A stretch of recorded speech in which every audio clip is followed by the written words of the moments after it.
Hi, ladies and gentlemen. This is your video on the human excretory system.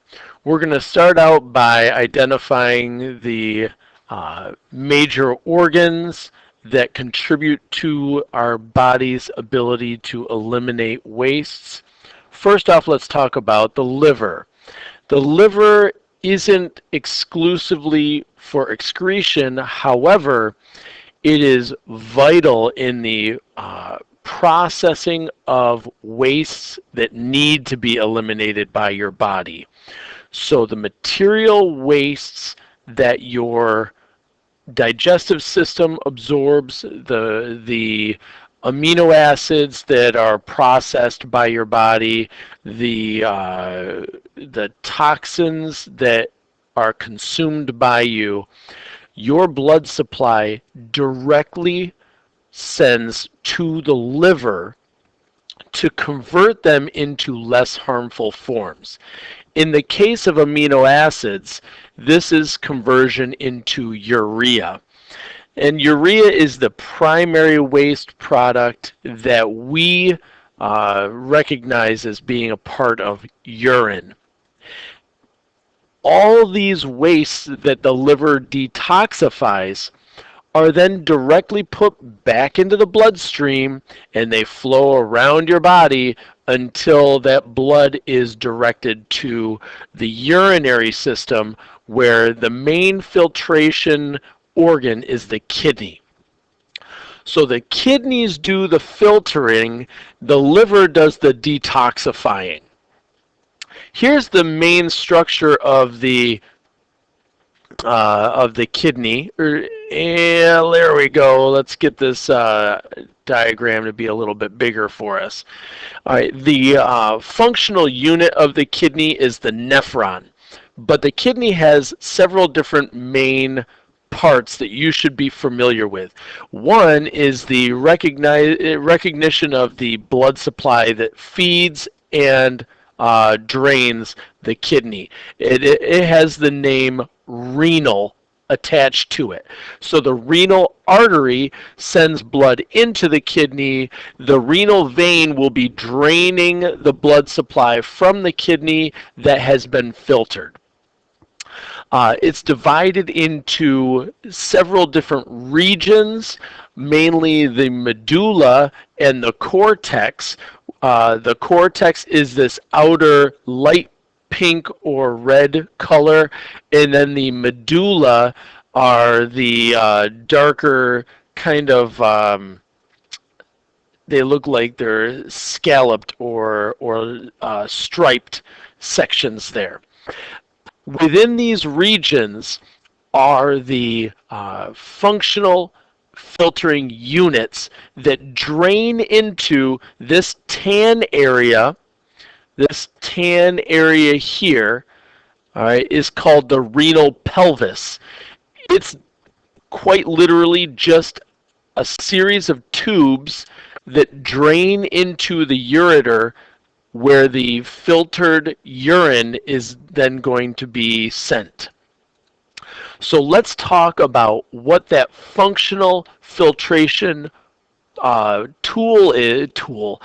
structure is. If I can find my little arrow here to get this out of the way.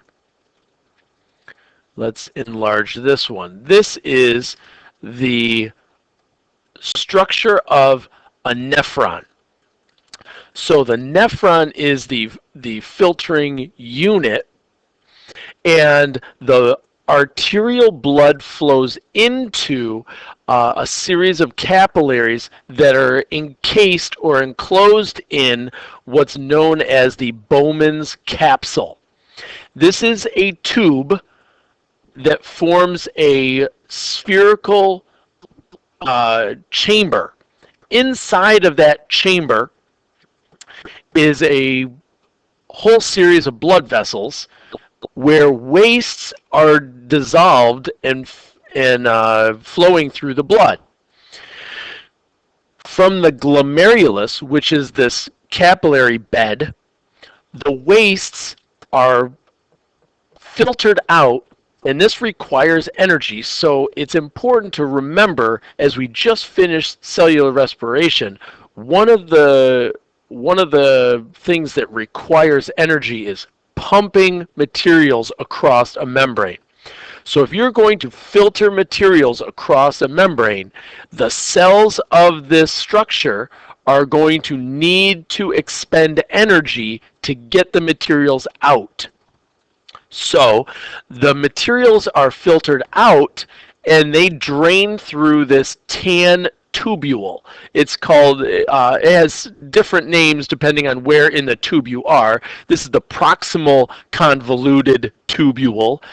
Convoluted just means folded or bent a lot, and it certainly is.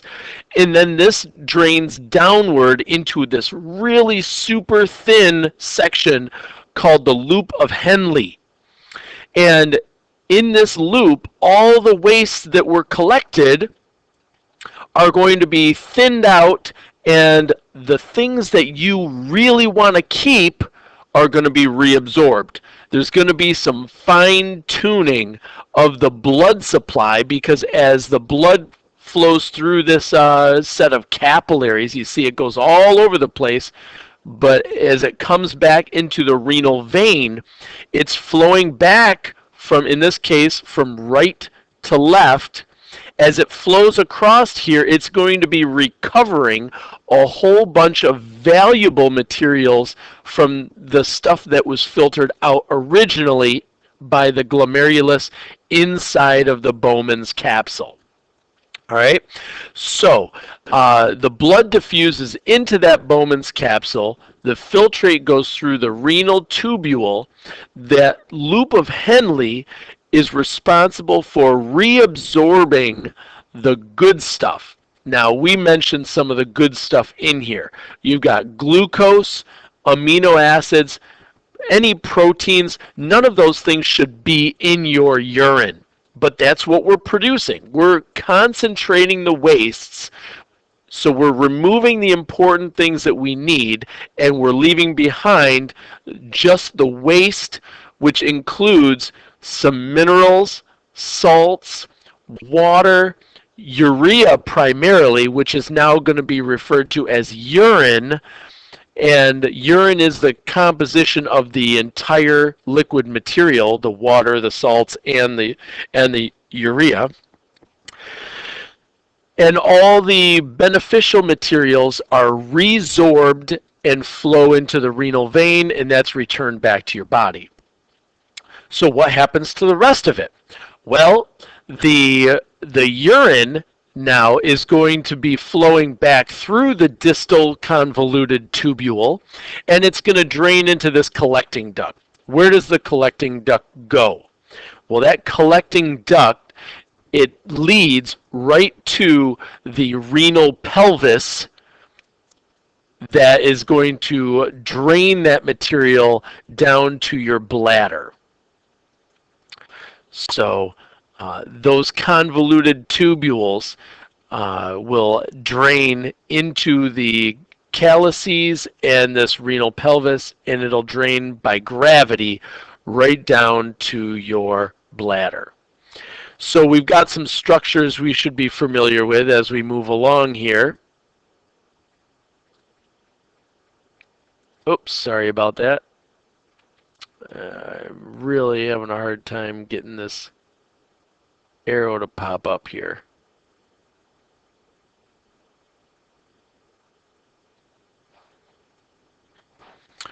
All right, so I was able to make this a little bit bigger for me so I could enlarge it.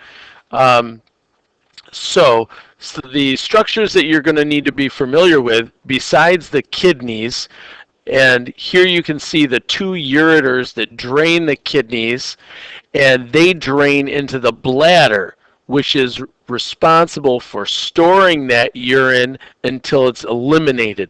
There is a muscular sheet that allows you to eliminate or provide a little bit of force to eliminate this waste around the bladder, so that the bladder is made out of muscle, as well as there's a ring of muscle at the exit of the bladder to prevent it from emptying without your express consent. Uh, the urethra is the tube that leads out of your body.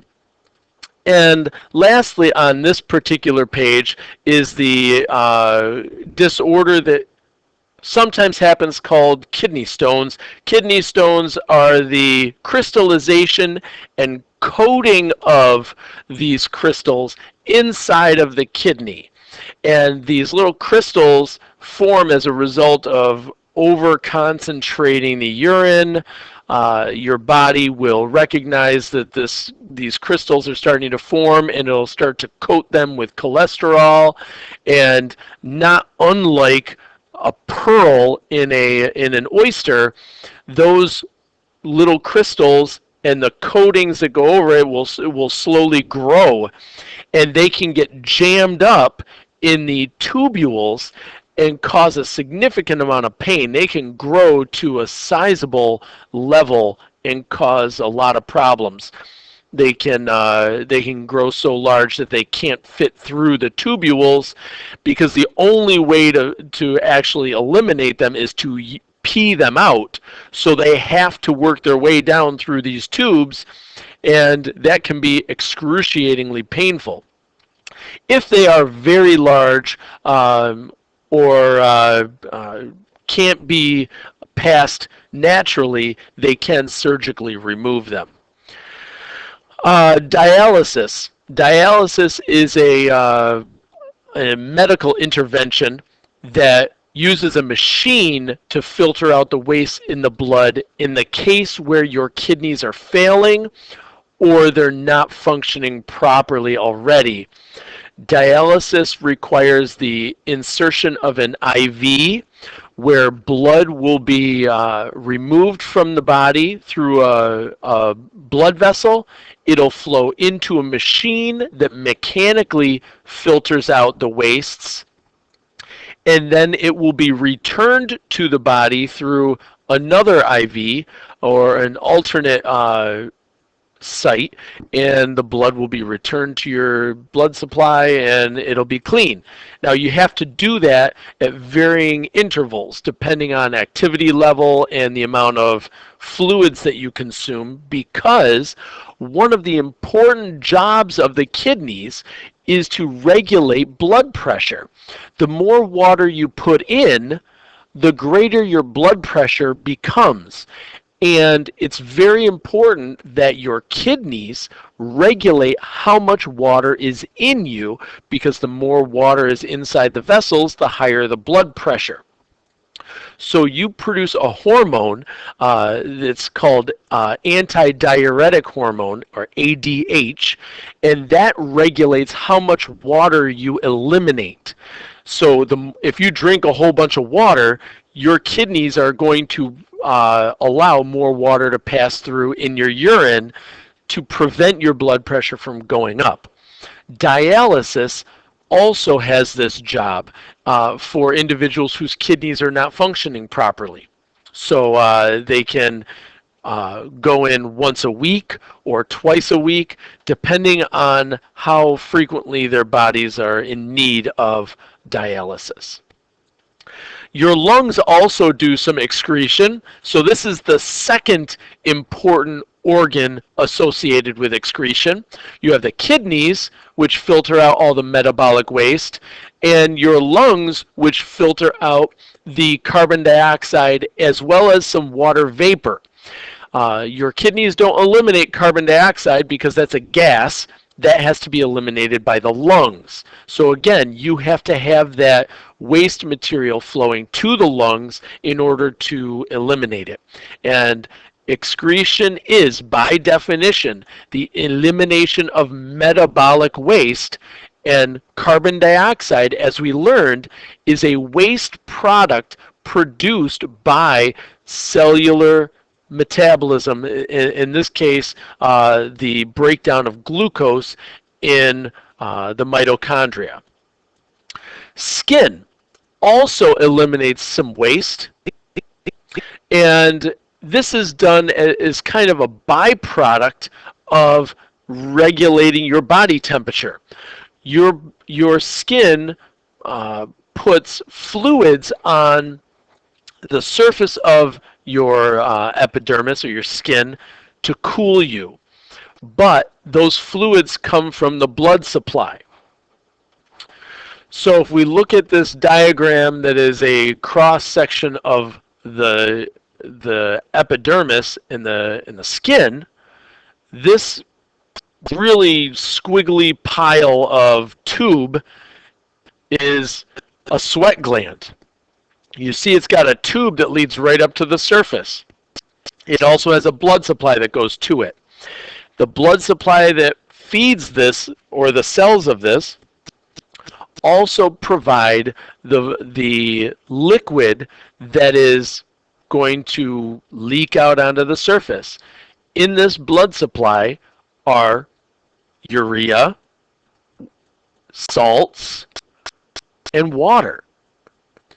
And so, in the process of water leaving through there, your body also eliminates some salts and urea in that waste that is put on your skin. Right? That's why when you're doing heavy exercise and you get sweat in your eyes, it burns. On a cellular level, here's a really interesting question to think about. What organelle would help to excrete metabolic waste? If I'm inside a single cell, how do I get rid of the wastes I produce? Well, and cellularly speaking, the cell membrane is responsible for diffusing materials out of the cell. That's on the cellular level. Right? Wastes move through the cell membrane. Now there is a crash course that's available on your note sheet, a link that you can click on to watch. I'd encourage you to check that out, but if you do have any questions, feel free to contact one of us with those questions. Have a great day. Enjoy your vacation.